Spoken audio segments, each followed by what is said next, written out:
Something is happening. Beauty's at work through pure and selfless acceptance, through everyday transcendence that remedies the chaos, an antidote to the sorrow on this earth for eternity. Music heard so deeply that it is not heard at all. You are the music, while the music lasts. Insist on beauty in spite of everything. Decorum.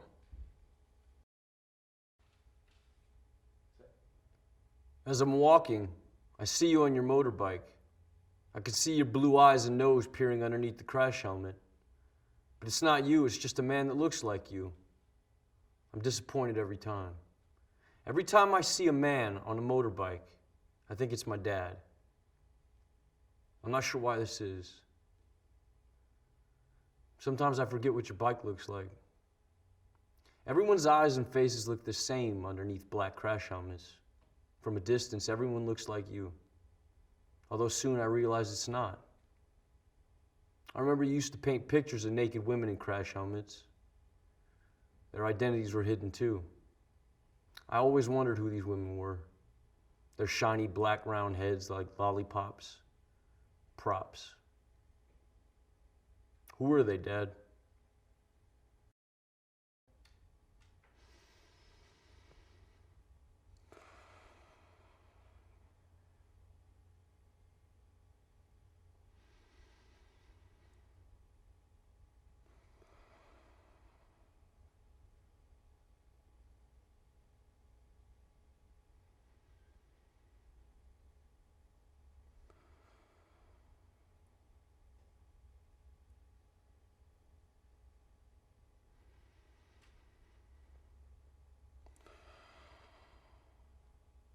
Breathe.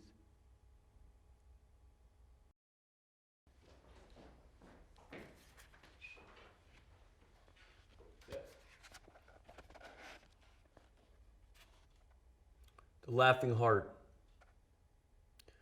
Your life is your life. Don't let it be clubbed into dank submission. Be on the watch. There are ways out. There is light somewhere. It may not be much light, but it beats the darkness. Be on the watch. The gods will offer you chances. Know them. Take them. You can't beat death, but you can beat death in life sometimes. And the more often you learn to do it, the more light there will be. Your life is your life. Know it while you have it. You are marvelous. The gods wait to delight in you.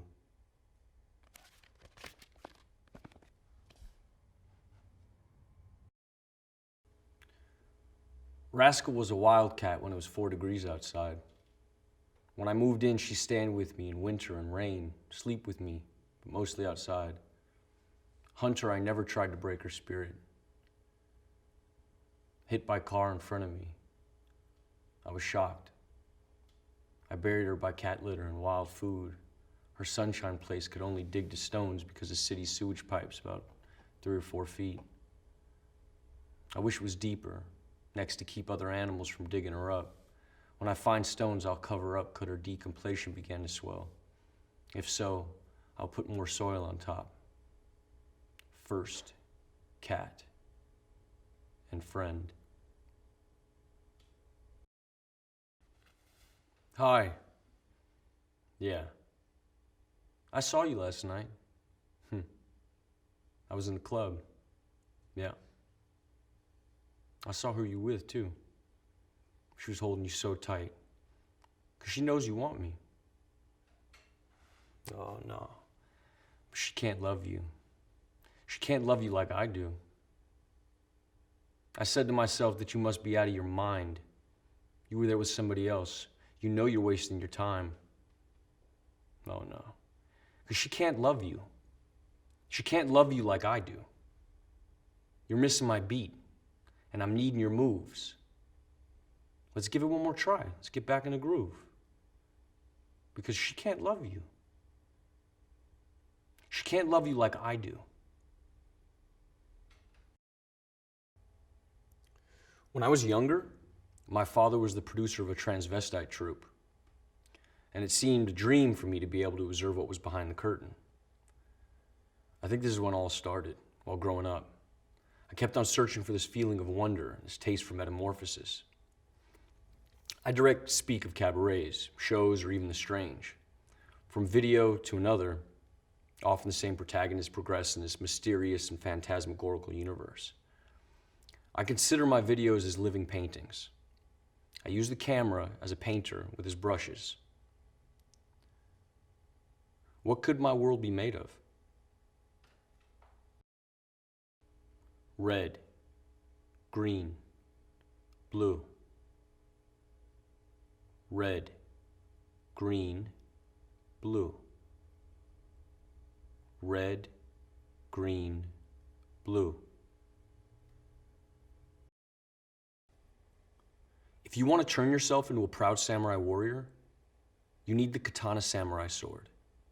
This high-quality plastic weapon is a Japanese longsword which will look just perfect with your traditional Japanese hakama and the traditional Japanese gita, and add the finishing touch to your Asian outfit. The black and gold katana samurai sword comes with a matching black scabbard, so it can be stored safely. The Japanese sword will protect you in fights and is sure to make you an eye-catcher at any party. Size length, 105 centimeters. Blade length, 70 centimeters. Material, plastic.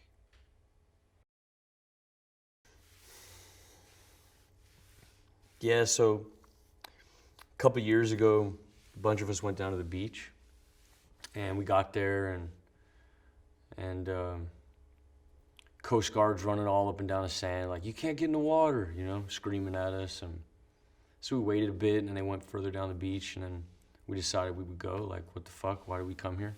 So my buddy went down there, and he's like, all good, come down here, man. So I walked over, and we looked down, and we couldn't see it from where we were parked, but like when we looked down, we were really close. You looked down, and there was just all these fucking jellyfish, you know, like one every, like all over the place, one every 2 or 3 feet. And from where we were standing, you couldn't really tell if they were living or dead, you know? Because some of them were still moving, but then others were like just totally limp. So, tell me what it's like growing up in Singapore. Well, I had these really magnificent memories of my childhood, because we had these magnificent playgrounds. There was like these big watermelons, and I remember I used to climb to the top of the watermelon, and I'd rub myself on the ridges to give myself pleasure, you know?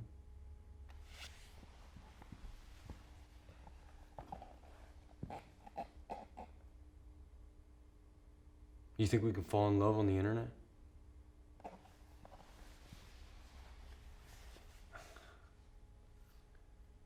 No.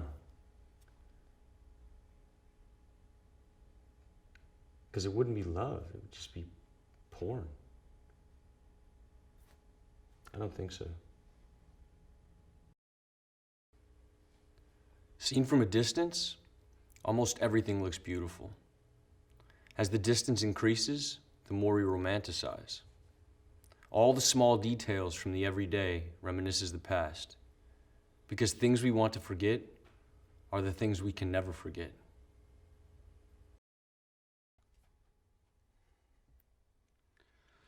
Do it! Just do it! Don't let your dreams be dreams. Yesterday, you said tomorrow, so just do it! Make your dreams come true! Just do it! Some people dream of success while you're gonna wake up and work hard at it. Nothing is impossible. You should get to the point where anyone else would quit, and you're not gonna stop there. No, what are you waiting for? Do it! Just do it! Yes, you can! Just do it! If you're tired of starting over, stop giving up.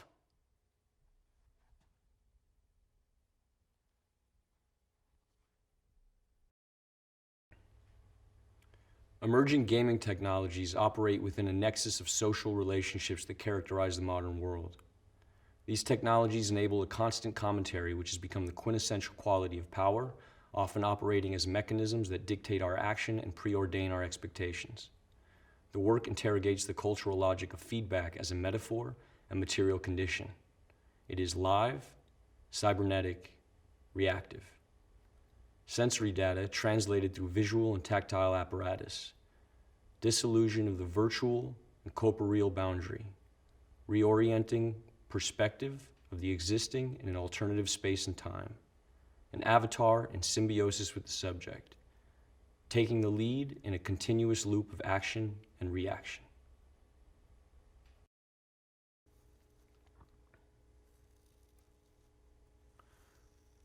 We're surrounded by forms,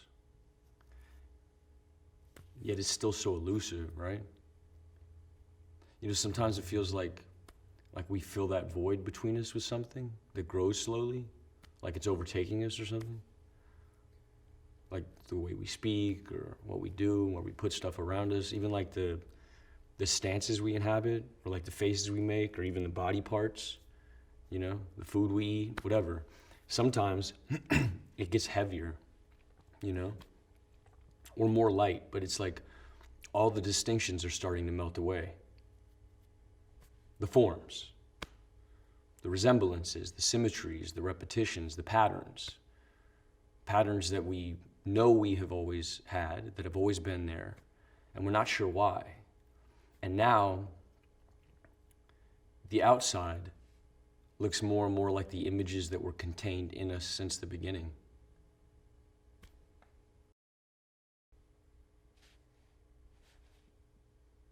Hi, thank you for waiting. We've been running a little bit behind today. Right. As you know, we've taken a few readings, and these get sent away. We have a look at them. We meet, a group of us, many years of experience, and we have a look and we see what we can see. Does that make sense? If you just have a look here, really, the system's really slow. So it's a case of monitoring, and you monitoring, and you just letting us know if you notice anything unusual. Would you be able to do this? You have any questions?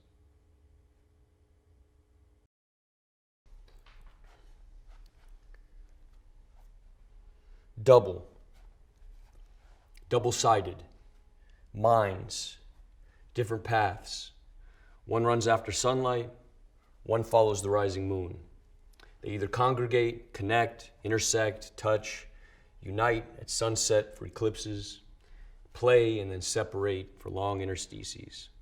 Later, reenacting past meetings forever lost in repetition.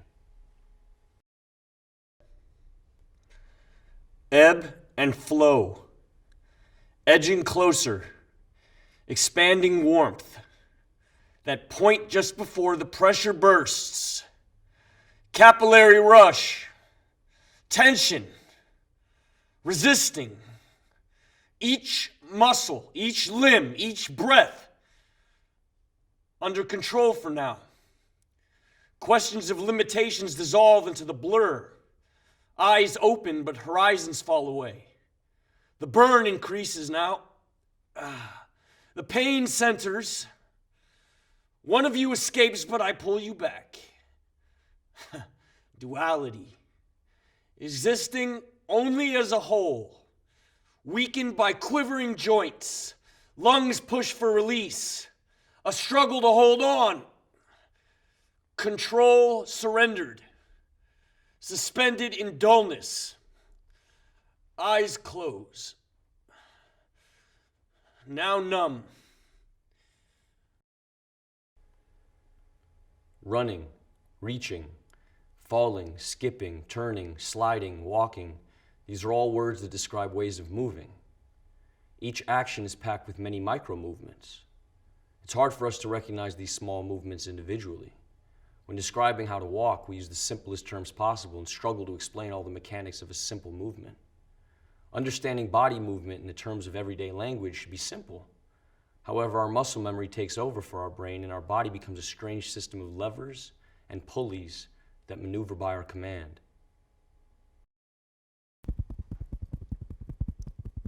She sits. I squirt toothpaste in my mouth. I start to brush. She's looking at me, I look at her. I keep brushing whilst looking. Whilst I look at her, she looks at me, and I continue to brush, getting faster, getting harder. I start to gag. My eyes leak, and I still look at her. She looks at me, and I keep brushing, gagging. I feel like I'm gonna be sick. Am I gonna be sick? Gagging. Paste down my face, my hair, on my shirt, dripping. And I still look at her, and she looks at me. Enough.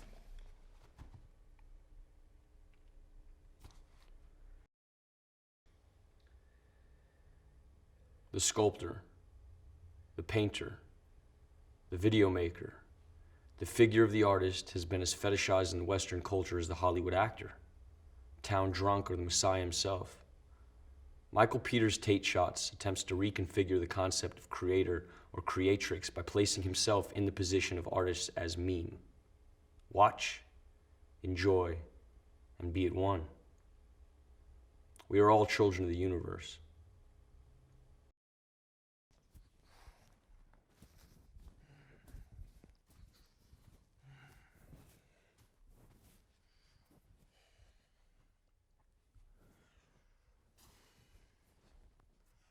I fear the absolute. I fear my absence in the absence of all things. Belief in living has been contorted into this shortened life of contempt and predetermined imprisonment. And I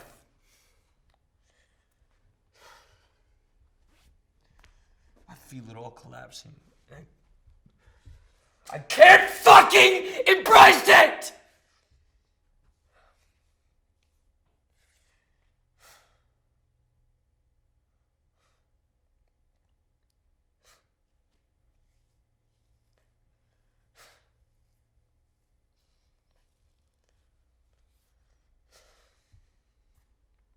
It's near, and here I stand, wasting my last moments, cursing thee who have oppressed me to this ill fate. You give me nothing, no mercy, no empathy, only self-hate. To you, I'm just a fucking plaything, an amusement replicating the cries of man. You replay the last moments of my life over and over and over. I'm just a fucking charade suspended at the core of ridicule. And I pity for those whose end mirrors mine, and I pity myself.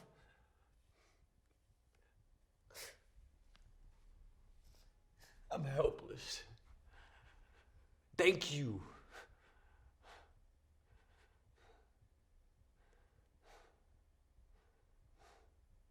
I'm tormented by the inescapable, rewinding collapse.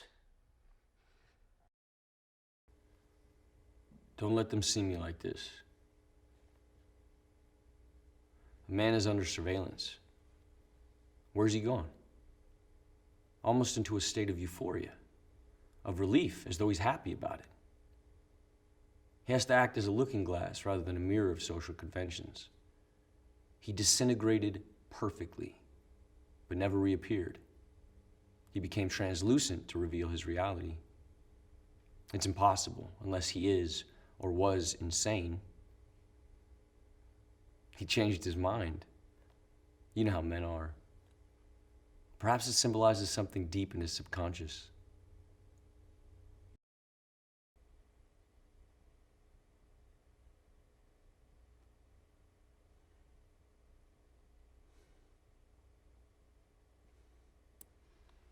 Feeling genuinely upset.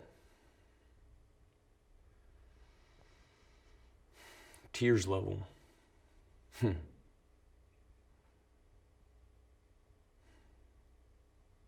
Shame on me.